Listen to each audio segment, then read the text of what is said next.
Winter was in the air, and there were even threats of snow, but this didn't stop Thomas and Percy from working hard. They knew just how much the not-so-fat controller relied on them.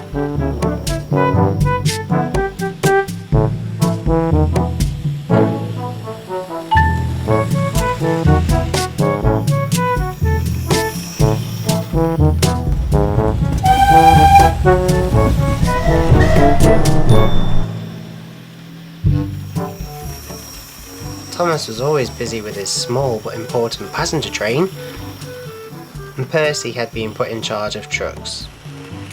This he loved very much. Then one afternoon, the not-so-fat controller showed up and wanted to speak with Thomas and Percy. "What is it, sir?" asked Percy.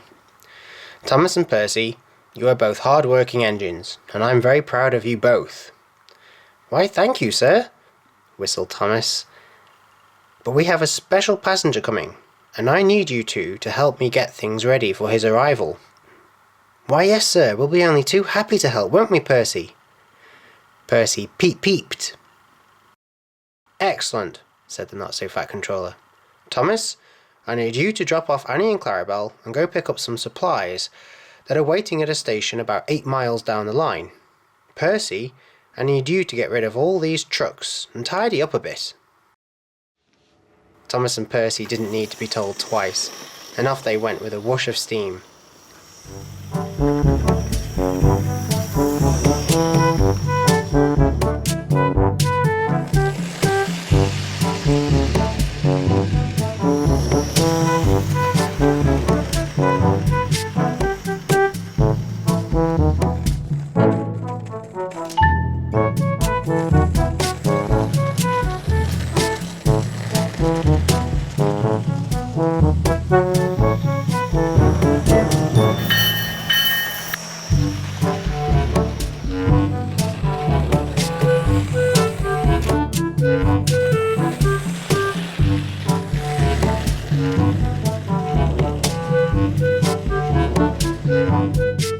Whilst they were gone, the not-so-fat controller also ordered the construction of a special siding just for the occasion.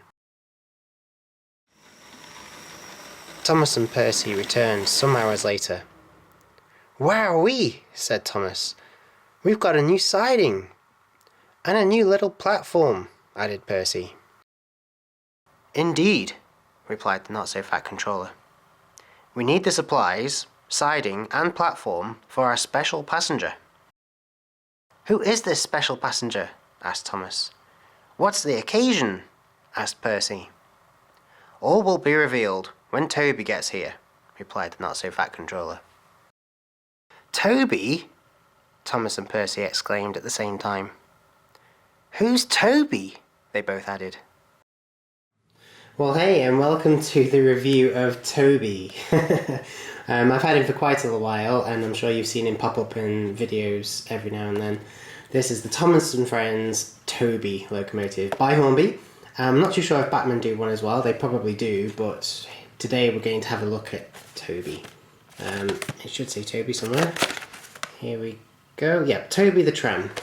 Yes, he is an electric engine, obviously, but in real life he was steam, just like Thomas and Percy and all the others. And he, I think they were called J70s. I think they were J70 class locomotives. They were built for the Great Eastern Railway, and then they passed into the LNER Railway when the two merged. The Great Eastern became the LNER basically, and famously used on the Wisbech and Upwell. I think I'm sure it was the Wisbech and Upwell line. The Wisbech and Upwell tramway. And they were also used around the ports of Great Yarmouth and possibly Ipswich. Fantastic little locomotives. Not many of them were made, sadly. Not many of them were made at all. But obviously the Reverend Audrey, who is behind the Thomas and Friends series, well, the whole Thomas and Friends world, was a fan of them. I think the rumour is that he saw one whilst he was on holiday once, and so he made a character based on the J70 locomotive and called that character Toby. So let's open the box and have a look at him.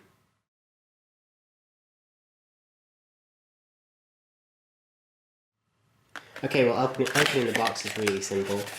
It's just a really basic, straightforward Hornby box. There we go, there he is. Here are his instructions. Toby the tram. Wow, and Bill and Ben as well. Okay, that's interesting. So the instructions for Toby the tram and Bill and Ben are the same. Maybe they have the same motor. Oh gosh, I'm not too sure. But anyway, this basically oh, no, hang on. No, I don't think they do. They've just seemed to have combined them. You see, this is all Bill and Ben, and then this side's all Toby the tram. You can see that the chassis are different.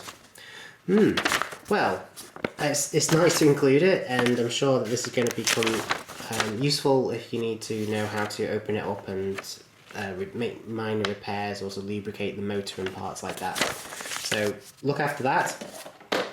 So here's Toby himself. Let's just pop him out. I think there may have been some accessories in there, but I can't remember. I'm not too sure. I may have put them on already, actually. Oh good, there's a hole. There we go, just pop him out. And there he is. That's Toby. Look at his cheeky little face. Well, it's not that cheeky, is it, actually? Not compared to Percy. I think Percy's got the cheekiest face of them all. Toby's actually quite cute. He looks innocent and friendly and playful, and that's really quite cute. It is a very basic model, it has to be said. The chassis here I think is the same that they use on Duck and the same that they use on the LMS Ginty and quite a few other locomotives. It is really quite a basic chassis. But I think they were 060s in real life though, so they've at least got that correct. That is at least accurate. Obviously though in real life they were steam, and you can see his little, what I think must have been his chimney just there. I'm not too sure what this is though. As I say, they definitely weren't electric. It's got a lamp on the front. It doesn't work though, I'm afraid. It doesn't work. And there's a lamp on the back, but again, it doesn't work. It's just for decoration. It's just part of the moulding. The buffers are not sprung. They're really quite basic. And, well, yeah, the whole model is basically one gigantic piece of moulded plastic with a roof put on. So the detail is incredibly basic. But, you know, it's designed for kids. It's designed for 2, 3 and 4-year-olds and 31-year-olds. So the detail can be basic. If it was really, really detailed, then you would just snap bits off and lose them and stuff, and that's quite bad. I think, yes, maybe those were where vacuum brakes do go. Maybe there were some vacuum brakes, some vacuum tubing accessories in there, and I have put them into my little tray of accessories and not fitted them yet. But in the bottom hole here, that's where you put a coupler. Again, I think the coupler is in my little tray of accessories, but you definitely, yeah, in fact, that's what you would have definitely got inside there. You would have got the couplers for the front and back, and they just clip in, and that's it. It's really quite simple. He hasn't got the couplers in at the moment, obviously, because he's been in storage. But he's a cheeky little chappy. I do love Toby, and for the adults and grown-ups amongst you, it is possible to turn Toby the tram into a really realistic J70. It is possible. I've seen it done in a couple of magazines, and I think there may even be guides on the internet. But basically you have to disassemble the whole thing and then take his face off and then repaint him, get rid of the 7, and you can make it look like a realistic J70 locomotive. But for now, we're going to stick with Toby the tram, and we're going to watch all the stories and antics that he gets up to. A few hours later, all of the supplies had been unpacked and set up. "Birthday party!" shouted Percy at the top of his voice. "It's a birthday party!" Percy always got excited at birthday parties. He couldn't help it. "Yes, Percy," replied the not-so-fat controller. "The special occasion is indeed a birthday party. And it sounds like our birthday boy is about to arrive." At that moment, there was a peep-peep both Thomas and Percy had never heard before, and Toby the tram engine came tootling over the level crossing and around the corner. "Hello everyone, I'm Toby the tram engine, and I've brought the birthday boy." Just then, As the small family stepped out onto the platform, the Fat Controller shouted, "Happy birthday, Akeem!" But Akeem's reply couldn't be heard over the sound of engines whistling, the music playing, and party poppers being popped.